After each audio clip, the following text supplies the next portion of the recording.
What is up, everybody? It is Brother Sin. I am back. That's right. I know a lot of you have been hitting me up, been sending me messages asking me when I was going to put something out, You were wanting some content. You were wanting to hear from me. Well, I am back. It may be a little different. It may be a little newer, but I am back. B-A-K, back. And I'm excited. You know, it's like they say in that Garth Brooks song, The River. You know, a dream is like a river, ever-changing as it flows. And the dreamer's just the vessel that must follow where it goes.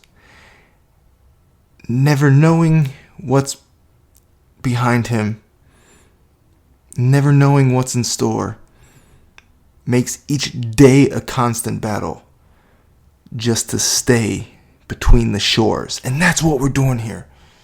We are a vessel. We are God's vessel. We are a vessel on earth. We are a vessel within this dream that is ever changing. And I'll tell you what, bringing content to you, being in front of the mic, changing lives, that is my dream. It may shift shapes. It may change formats. It may not be the same from one day to the next. But I'll tell you what, the dream doesn't go away. And that's what I'm here for. And that's why I'm back for you, to entertain you, to inspire you, to change lives. That's what we do. That's what I do in my businesses. That's what SIn-ful does. That's what my other business does. My insurance. We change lives for the better. We put people in a better position today than they were yesterday. And we help them make tomorrow better than today. That's what we do. Did I mention I'm back? That's right, I am back. So let's get into it. Man, there's been a lot that's gone on since we last got together. Conor McGregor. It's been beat to death. It's been talked about. But wow, that was something, wasn't it? For us fans, for us purists, that was something. I won't get into great deal because we all know what happened, but here's my final take on it. I don't think the UFC planned that particular occurrence. They didn't tell him to throw a dolly through a window. They didn't tell him to break glass and injure fighters. However, I definitely believe they were behind letting him in the Barclays Center, getting him in there to cause a ruckus, to make a scene for the pictures in the papers, to hype up that Khabib-Conor fight. I fully 100% believe they were behind that. I don't think they nor Conor expected that window to shatter and people to get injured. I fully believe that the UFC knew he was going to ransack the bus, attack the bus, whatever he was going to do, but they did not expect shattered glass and injured fighters. That was a unfortunate byproduct, but they knew that kind of incident would get a lot of headlines and would sell a lot of pay-per-views, and I fully believe they were behind it. And that's why they're not suspending, they're not punishing, they're leaving it to the courts in Brooklyn, which, you know, whatever happens on the legal side, that remains to be seen. Chael made a great point a few times on his podcast that the charges as they are now, I don't see standing permanently. Because for his premeditated assault to be a misdemeanor in the state of New York just doesn't make sense. New York is one of the states that does not play around with offenders. They trump up charges all the time. So him getting off with a misdemeanor for that, I don't see it happening. Chael is 100% correct. But I don't see the UFC doing anything. He is their number one star. He is their number one moneymaker. And they're just going to let it go. Partially because they know they're behind it to an extent. So, and that's going to upset a lot of people. But you know what? If it wasn't for some of the shows, like the Luke Thomas show, which I started listening to pretty regularly, and other shows like that, constantly talking about it, nobody'd be talking about it. You and I, as fans of the sport, whether we're casual fans or serious fans, we're not talking about it. It's past, it's over, who cares? If it wasn't the talk shows that keep bringing it up and keep bringing it up, it'd be dead and gone already. It's over. So that's why I know it's not a big deal. It's not a black eye to the sport. It's not going to change anything. It's not going to diminish popularity or set us back 10 years. No, nothing. We've already dealt with it, accepted it, said, oh well, and moved on. Moved on to the next week's fights, period. And that brings us to this week's fights. A good card. A great card. Some matchups that I am excited to see. First off, we got the headliner. We've got Edson Barboza with the fastest switch kick in MMA. No doubt, hands down. Deadly striker against the Motown phenom, Kevin Lee, who had an unfortunate loss in his last fight against Tony Ferguson, but he clearly had the staph infection, so he wasn't at full capacity. So I'm anxious to see that fight. And you don't really realize, for being 25 years old, Kevin Ferguson's already got 12 fights in the... Or not Kevin Ferguson. Kevin Lee has already got 12 fights in the UFC. He's been around a long time already for a 25-year-old. He is a pure veteran already, with huge upside still. So I'm very anxious to see this fight. I think he is a true star. I think he's great on the mic. I think he's cordial. He's congenial. He's not overly fake, scripted. He's not a character. I like him. I think it's going to be a great fight. Then we've got the answer, Frankie Edgar, coming back again. Hasn't been long since he's been in the cage. Coming back against a very game, always tough, ready to stand and go to blows, Cub Swanson. That's going to be a hell of a fight. I mean, every time Frankie goes in there, you're going to be entertained. Plain and simple. Frankie is a true warrior and a true fan favorite. But Cub Swanson is a dynamo himself. He's fought wars in the ring, and this should prove to be just one more. So I'm very excited about that match. It's a toss-up with that. I'm telling you, I mean, it's always very hard to pick against Frankie, but he's coming off a couple losses. You know, not sure where his head's at. He really didn't take much damage in the last fight, so it's not like he's really had to recover and he's coming back beaten up, but, you know, it's hard to say. So that one's a pick'em for me this time around. Some other great fights on the card. David Branch making the rounds again after his last loss against Luke Rockhold. Again, a two-weight champ over there in World Series. You know, hasn't fared as well so far being over here in the UFC. You know, had a loss, a win, another loss again. As I said, to Luke Rockhold, and now taking on Thiago Santos. I think David Branch, is victorious this time around. Aljamain Sterling, another very exciting fighter out of the Matt Serra, Ray Longo camp. Again, a very exciting fighter. See how he fares. And the other fight that I'm interested in on this card, Pat Cummins. I'm a huge Pat Cummins fan. You know, great amateur wrestler at Penn State. Very cool story how he got into the UFC. As you guys mostly remember, he took that very short notice fight against Daniel Cormier a few years back. That's his entry into the UFC. Had some good wins, had a few losses, sitting 10-4. But Durkin, as he goes by with his Toothless Tuesdays, I fully expect him to put on a good show. But Corey Overtime Anderson is a very game fighter and always dangerous. So It's not going to be no cakewalk for Pat, but Pat's coming off some good wins with Gian Vellante. Who did he fight before that? Oh, Jan Bakovitz or whatever his last name is. But, he's been up and down, but he's coming off a couple of good wins, and I think this is going to be one more. I think, Pat's got a couple more good years in him, and I think he might make a little run into the top 10 and make some noise there in that somewhat depleted light heavyweight division. So I'm very excited about that. Next week we got the Bellator card. We got Mr. Frank Mir against Fedor in Chicago. Going to be a good fight. I fully expect Frank Mir to take this one, though. I just don't think Fedor has it left in the tank, especially against somebody of Frank's size. Frank, at this stage, is very big. He's going to come in at 260 plus. Frank is a good a black belt as there is on the ground, especially as a heavyweight. Most submission wins in UFC heavyweight history. He's just phenomenal, and he's developed quite a striking game over the years. Sometimes to his detriment because he goes in and thinks he's a boxer, and it comes back to bite him in the butt. But I just think he takes this one. His size and his ground game are just too much for Fedor.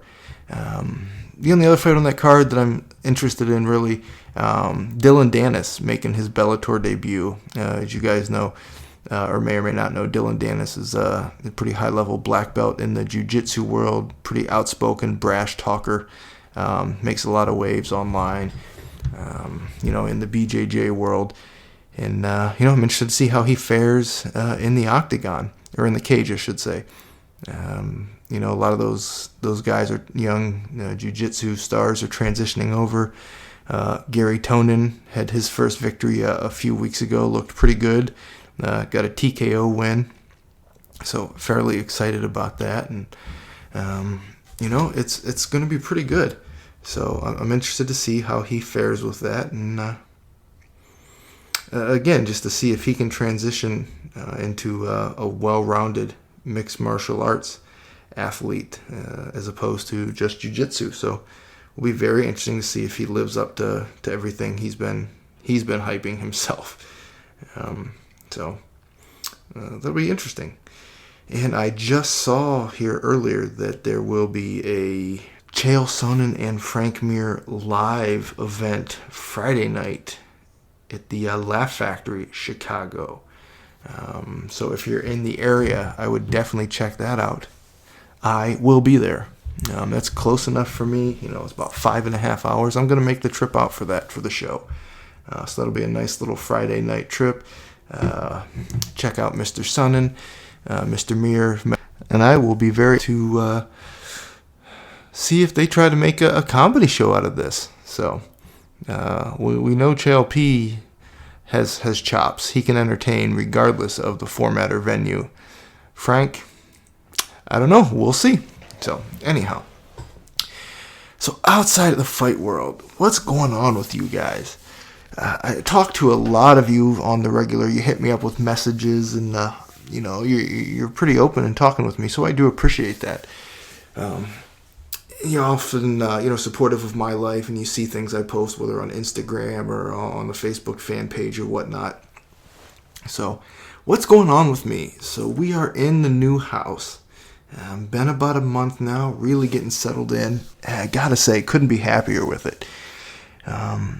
It's big enough. The new baby coming.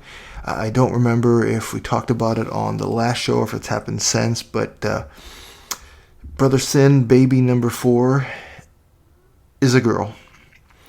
Unless they're wrong and there's something they didn't see, me and old Chael J are going to be surrounded by females for the very foreseeable future. So I was a little down about it at first, not because, I'm unhappy about having a girl, but I really wanted, I was hoping for a brother for Chael, just to give him somebody as he grows up to have someone to play with, to hang with, to talk with, to grow up with. But, he's going to be stuck with the 3 sisters, so, I'm sure he'll make do. But the good thing about it is that kind of cements in the fact that he and I are going to have a pretty damn good bond, a rock-solid relationship. because it's just going to be me and him.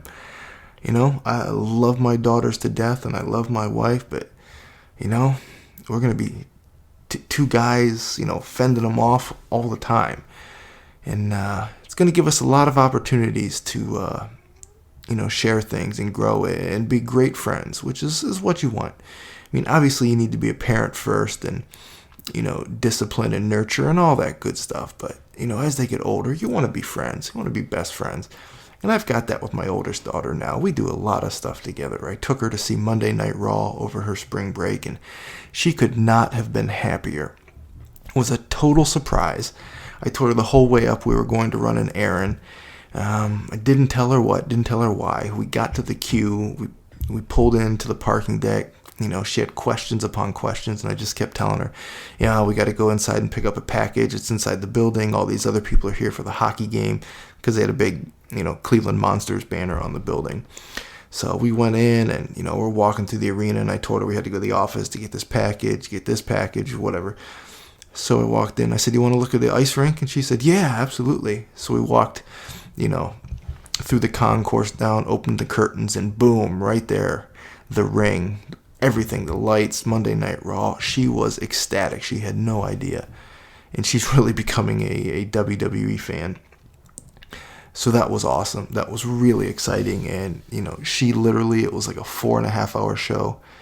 I don't think there were 30 seconds, the whole 4 hours, where she was not talking, asking me questions about everything. She had ideas about what was going on, who was coming out, just question upon question about question. And the people around us were laughing because it was very cute. And it was just a really, really good time, So being a parent, it's not easy. There are moments where I want to wring my kids' necks. They don't listen. They do things they're not supposed to. They cause havoc. But having kids and having moments like that, there is nothing in the world I would trade for that. The moments I have with her where she is holding my hand and she just thinks I'm the coolest guy in the whole world, and she thinks I'm Superman, and that it's just the greatest time of her life. Those moments mean everything to me as a parent. And I cannot wait to have more and more of those with my 4 kids as I grow.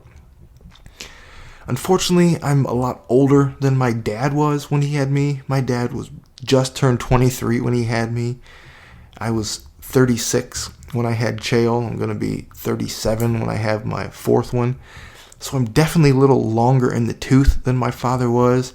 But that's why I got to work that much harder with nutrition and training and everything else to stay healthy, keep my energy level up, so I can be that same kind of active parent that my dad was, coaching every ball team at every practice, kicking my ass and horse and one-on-one every day, never letting me win, teaching me, but raising me and nurturing me. I got to make sure I can do that for my kids, and understanding that I'm older, I got to do twice the work to make sure that I can be the kind of father that he was. But I look forward to that, man. I just can't explain enough. And so many of you are parents, and you understand that. You understand what it's like to have that child, that love that just, it is unexplainable. I love my wife, and I love my career, and I love my parents, but that love that you have for a child, when I pick up Chael and he's giggling and I hug him, there is just a feeling that shoots through me that no word could ever explain. And it is truly a blessing from God to be able to be a parent. And it absolutely breaks my heart when I see parents that don't relish that they take it for granted, or parents that are just down out neglectful and just don't take care of their children, and they don't spend time with them, and they don't acknowledge them, and they don't embrace parenthood. It breaks my heart. Those children deserve to have that relationship, and knowing what it feels like, I can't imagine how anyone who ever has a child and holds them even one time isn't instantly filled with that emotion, that feeling, and never wants to let go. It's incredible. Absolutely incredible. So get off a little tangent there, but I can't wait. Got baby number 4 coming. It's going to be a little girl. We're going to have a full household. 4 kids. We're going to have 6, 3, 1, and a newborn. So we've got our hands full. I've got 2 massive dogs. Idiot dogs. But you know what? We've got the big family house now. We've got the permanent home. We've got the great yard. It's got a tree house. I just couldn't be any happier, and I couldn't ask for any more blessings right now in life. Could always want the business to do better. Could always want a little more money in the bank, a little more free time. But you know what? I will take the blessings I have and be grateful, eternally grateful. But anyhow, let's switch gears today. So let's talk about the world at large around us. I voted for President Trump. I am a Trump supporter for good and bad. The man's not perfect, but I think he's really done well to get shit done. People may not like his rhetoric. They may not like some of the comments he made, some of his attitudes or behaviors. But you cannot look at him, look at the situation, look at his first year and a half in the presidency and deny that he has not got things done. The economy, booming. We've had a little bit of a setback, a little up and down, but all of last year, booming. People can claim that that's the runoff from Obama and BS. No, it's not. It's the confidence in what Trump has done and what he's going to do for the economy. I mean, hell, my funds, I checked the end of the day, year to date since January 1 of 2017, I'm averaging 21%. When was the last time you were getting 21% return over the course of a year? The market's been fantastic. He's eliminated the steel tariffs. The plants are reopening. They're adding jobs here in Ohio. We're seeing it quite a bit in the papers where this plant and that plant is reopening and they're adding, 70 jobs, 100 jobs. They're starting this division back up. It's been a good thing. He backed China down on our trade deficit. He stood firm. He stood in front of them and said, this is not going to continue. We are not going to be your whipping boy. This will change. And he backed them down. And that's a good thing. That is a good thing for the economy. That is a good thing for the U.S. That is a good thing for our workers. He's gotten North Korea and South Korea agreeing to a truce to end that war that's been going on for like 27 years. He got them to come to the table, find a resolution. He backed down that lunatic Kim Jong-un. He backed down China. He backed down North Korea. He's going after Syria. I'm not sure how I feel about that yet. I think that's situation has been made way worse by the prior administration. We're still trying to figure out exactly how to handle it, but he's not allowing the continued massacre to go on over there. So we're still dealing with all the BS from the Russia situation. But in the end, he knows there was nothing on his part. It's going to come out. It absolutely is. All the collusion and everything from the DNC and the Democratic side. And that's my take on... So they just had this big thing in the news where the FBI came in and just raided his lawyer's office, which, what happened to attorney-client privilege? There's definitely some laws that were broken in them doing that, and we're going to hear more about that. But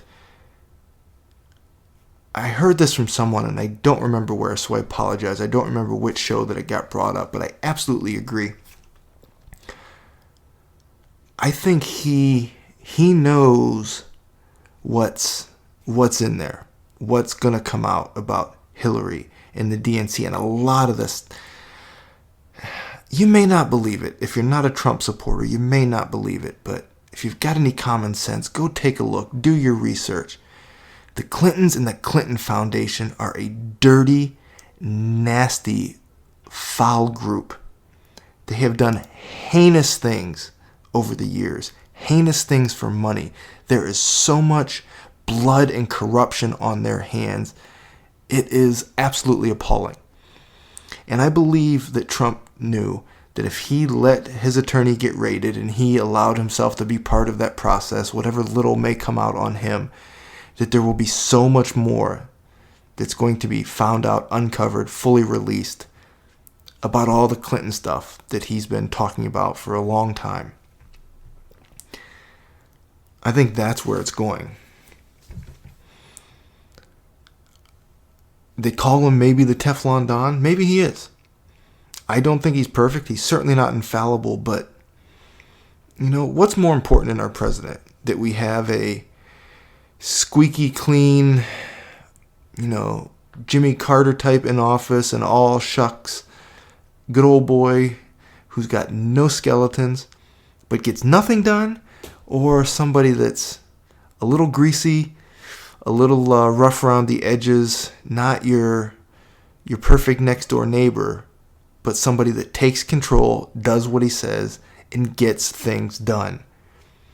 We need somebody in office like that, at least for a while. Hopefully, when things start coming around more and he continues to get things done, maybe he'll become a little more refined in his speech and some of his actions and rhetoric. But as bad as some of that may be, I will take it. I will take it as long as it comes with the political and economic progress that he has made so far. And again, I will always go back to the fact that the vast, huge majority of the U.S. military fully supports him and is an extremely high approval rating for him. So as far as I'm concerned, if our sacrificing fighting forces are in full support of him and they approve of him, then I've got no reason not to. End of story. So that's where I'm at on that. I'd love to hear what you guys think. I know not all of you are Trumpies or Trump supporters. I know you're not. But you got to be honest, he's getting things done. And if you disagree, if you've got a vehemently different viewpoint on it, let me know. Message me. Message me on the Fanbook page. Hit me up on Twitter or Instagram. I'll bring you on the show next time. We'll have a chat about it. I love to have spirited discussions with people that can be calm and rational and logical about their points and not just spout off ignorant things. So if you've got a logical, sincere, rational point opposite of mine, let's talk about it. Let's talk about it over the mic and, see if we can find some common ground. Because it's hard sometimes, especially when you hear these Yahoo wackos out in Hollywood and the West Coast, these people that just gab and gab and gab and spout off constantly about how we all hate him. That pisses me off beyond belief. They can say all they want that they as an individual don't like him and that they didn't vote for him and that they despise him. But when they make comments that everyone despises him and that no one likes him, and they make these sweeping broad statements assuming that everyone believes what they believe because they're Hollywood celebrities, that pisses me off beyond no end because they have no idea. They are in this asinine, insulated bubble. They don't have a freaking clue what's going on in Northeast Ohio or in suburban Detroit or in, North Central Indiana or Iowa or anywhere where a number of our show fans live that I talk to regularly. They don't have an effing clue about how we feel, about how we live, about what is important to us, and about how politics impact our lives. So for them to constantly tell us how we feel just pisses me off. And I've gotten in Twitter fights with some of them. I have. Some of the people I genuinely like. But I've gotten in verbal sparring matches with some of them. Tate Fletcher, for instance, recently. Seems like a pretty good guy most of the time. I love his Caveman Coffee. I love him in the movies. He plays a good thug in most of his roles.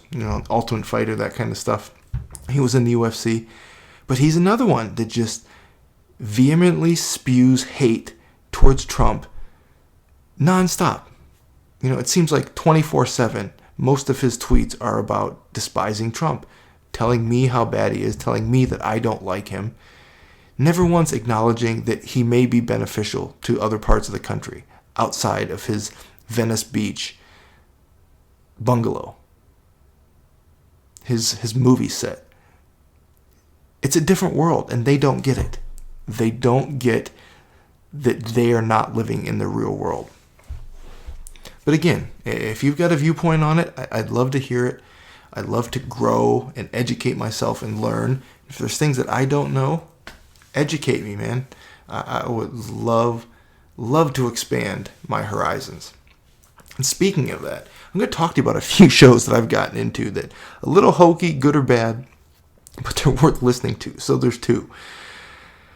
Tinfoil Hat with Sam Tripoli. You may have heard of Sam Tripoli. He's a comic, stand-up comic, but he's a big conspiracy theorist. Not quite to the absurd extent as Eddie Bravo. He doesn't believe in the flat earth and some of that nonsense, which I can't even get into because I can't even fathom believing in that. But a lot of cool shows and interesting topics that Sam and his co-hosts talk about on their shows. Again, it's called Tinfoil Hat. Whether it's the Bilderberg Group or a lot of this government stuff and the Illuminati type things, and a little bit of 9/11. One of the episodes was about the JFK assassination. So a lot of the mainstream conspiracy theories get talked about, and they have shows based around it. But then a lot of other random stuff that you would never know about unless you listen to a show like this, and they talked about it and you learned about it that way.